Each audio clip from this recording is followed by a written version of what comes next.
కౌడిపల్లి మండల కేంద్రంలోని రైతు వేదికలో బుధవారం నిర్వహించిన ఇందిరమేళ్ల మంజూరు పత్రాల పంపిణీ కార్యక్రమం తీవ్ర ఉధృతకు దారితీసింది. నర్సాపూర్ ఎమ్మెల్యే సునీత లక్ష్మారెడ్డి ముఖ్య అతిథిగా హాజరైన ఈ సభలో ప్రోటోకాల్ విషయంలో స్థానిక సర్పంచ్ మరియు బీఆర్ఎస్ నాయకుడి మధ్య జరిగిన వాగ్వాదంతో ఒక్కసారిగా రాజకీయ వాతావరణం వేడెక్కింది. కార్యక్రమ ప్రారంభంలో ఎంపీడీఓ శ్రీనివాస్ సభా మర్యాదల ప్రకారం స్థానిక సర్పంచ్ చంద్రం కృష్ణగౌడ్కు వేదికపైకి ఆహ్వానించారు.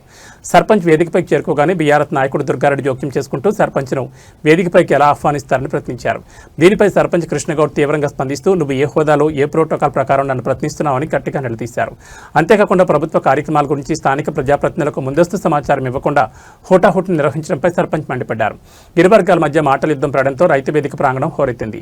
పరిస్థితి చేయి దాటుతుండడంతో ఎమ్మెల్యే సునీత లక్ష్మారెడ్డి స్వయంగా రంగంలో దిగి ఇరు వర్గాలను శాంతింపజేశారు. ఇది రాజకీయ సమావేశం కాదని, ప్రభుత్వ కార్యక్రమాల్లో సభా సంప్రదాయాలను ప్రతి ఒక్కరూ గౌరవించాలని హితవు పలికారు.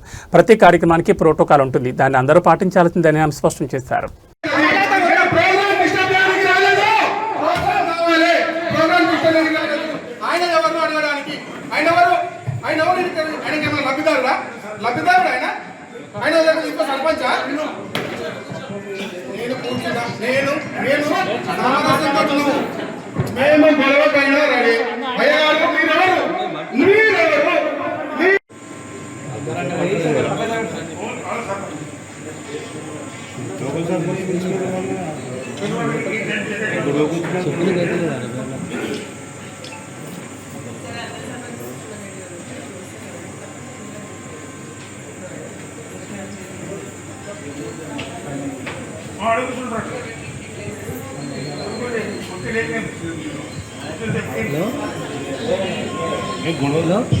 ఎక్కడైనా ఏ గ్రామంలో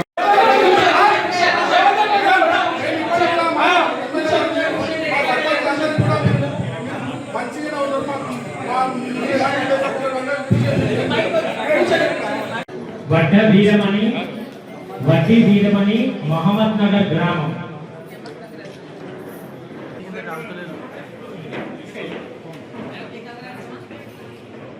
వడ్డీ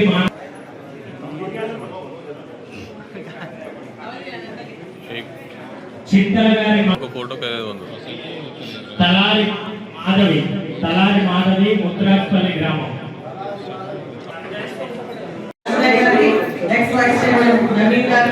అదేవిధంగా అందరూ కూడా మరి అదేవిధంగా ప్రతిపడించారు. నేను అందరికీ పేరు పేరు నమస్కారాలు తెలియజేస్తా ఉన్నాను. ఈ రోజు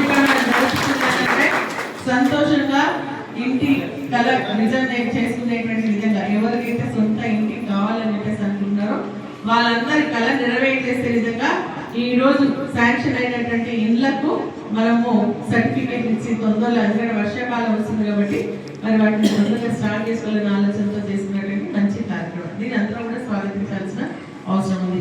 ఇది రాజకీయ వేదికగా మనం మాట్లాడుకుంటాము. కాకపోతే ఏంటంటే మనం ఇవ్వాల్సింది ఎందుకంటే గతంలో ఏంటంటే కొంత రాజకీయం జరిగింది గ్రామాల్లో.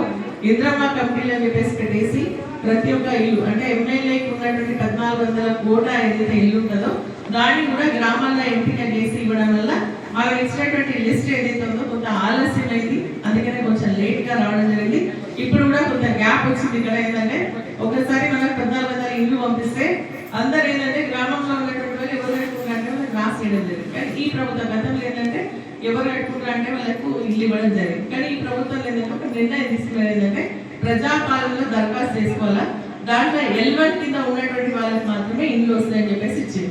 అందుకనే మనం దాదాపు మన కౌడిపల్లి మండలానికి సంబంధించి 246 మందిని మనము ఎంపిక చేసి పంపించిన అన్ని గ్రామాలకు సంబంధించి మరి ఎవరైతే దాదాపు 27,000 ఉపాధి హామీ కదా 27,000 రూపాయలు ఉపాధి హామీ కింద వస్తుంది. కానీ ఇది ఒకటి అన్యాయం. ఎందుకంటే ఉపాధి హామీ కింద 100 రోజులు మీకు పని ఇవ్వాలి. పని ఇవ్వాలంటే దాంట్లో ఏం చేస్తున్నారంటే 90 రోజుల పనికి సంబంధించినటువంటి పైసలు ఏవైతే ఉన్నాయో వారికి ఇల్లు కట్టుకోవడానికి ఇచ్చేస్తున్నారు. సో మీకు మిగిలిన సంవత్సరంలో ఓన్లీ 10 రోజులు మాత్రమే పని వస్తుంది. ఇది నేను మన ప్రభుత్వంతో కూడా మాట్లాడినా ఇది కాదు. ఎందుకంటే ఉపాధి హామీ అనేది గ్రామాల్లో ప్రతి ఒక్కరికి కూడా 3 పూటల అన్నం తినాలని ఆలోచనతో ఎండాకాలంలో ఇచ్చేటువంటి పని కాబట్టి అది తీసేసి ప్రభుత్వం నుంచి ఇచ్చి మరి గ్రామాల్లో ఉన్నటువంటి ప్రతి ఒక్కరు కూడా మరి 100 రోజులు పని ఇవ్వాలని చెప్పేసి కూడా మనం అడగడం జరిగింది. కాబట్టి అది జరిగితే మీకు ఇంకా కొంచెం లాభం అవుతుందని చెప్పేసి కూడా నేను అనుకుంటున్నాను. కాబట్టి మీరు ఏమన్నా కావాలనుకుంటే మళ్ళీ తర్వాత ఈ బిల్లు వచ్చిన తర్వాత మీరు పైన పెట్టుకోవచ్చు. కానీ ఇప్పుడే స్లాబ్ వేసి మళ్ళీ పైన పెట్టుకుంటే మీకు బిల్లు వస్తుంది. స్లాబ్ ఏరియా కూడా కొంచెం పెంచింది. కింద మాత్రం 400-600 ఫీట్ తగ్గిపోతూ, కానీ పైన మాత్రం కొంచెం స్లాబ్ కి కొంచెం ఎక్స్టెన్షన్ ఇచ్చింది. 200 ఫీట్ల 250 ఫీట్ల వరకు మనం కొంచెం ఎక్స్టెండ్ చేసుకోవడానికి అవకాశం ఉంది. అంటే కింద మాత్రం సమానం, పైన మాత్రం కొంచెం పెంచుకోవడానికి అవకాశం ఉంది.